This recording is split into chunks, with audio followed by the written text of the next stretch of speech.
Yeah, Andy, I mean, this is of particular importance to me. I think that in terms of why we have a wonderful country and economy and society, a big measure of that is the public education system in New South Wales.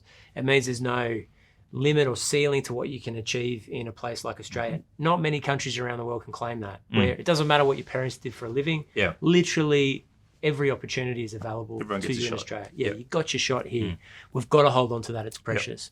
My argument is that there's no replacing the teacher at the front of the classroom. There's no app or machine or computer or website that is going to change the animating part of education in particular. Well, if you get a good teacher, it can change your life. And I don't think it's a question. I wouldn't, and certainly in Western Sydney, I think we've got a lot of great teachers. Yeah. But they're not sticking around in a lot of cases. They don't feel supported. Is that a wages question? And I know there's been a bit of debate about wages for nurses and for teachers, and the government might accuse you guys of taking the cap off and letting things rip, and then alternatively that they might have an approach that wants to produce more productivity and savings.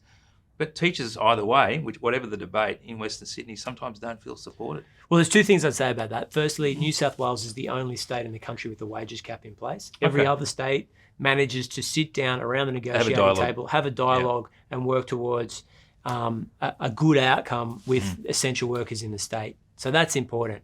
The second point here is, and this is something practical that we can change, for some reason, close to 40% of the teaching workforce in New South Wales schools are on temporary contracts, not on permanent positions.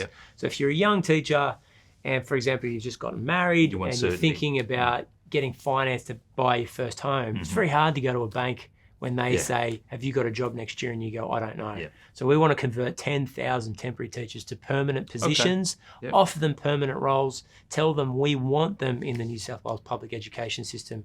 Because as you said, everybody can point to 2 or 3 teachers that literally changed their life. And Chris, we know as well, just the last question on this education piece, we know that the Victorian budget, the state government, they're committed more money towards building new schools than they have in New South Wales.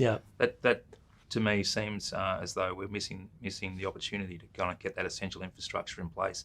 How do we have situations, again, to go back to my earlier point, like Marsden Park, where the houses are released and the schools aren't ready? Yeah, well, there's really no excuse for it, because you can almost pinpoint to the child how many people will have kids and move into a suburb once you do the land release. That's right. You say, government says land release in this suburb, it's going to be called X, Gledswoods Hills or Gregory Hills or Marsden Park, whatever it is.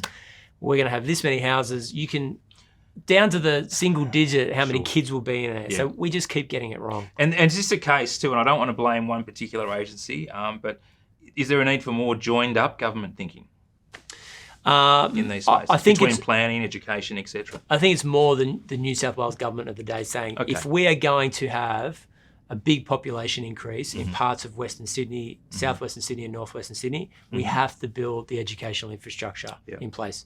As I said, Gledswoods Hills, about 8,000 people, Gregory Hills, 6,000 people, no high school, largely young families moving in. So how can you say to them, we want you to move into these new land release areas. We want you to build a community, but by the way, there's no high school.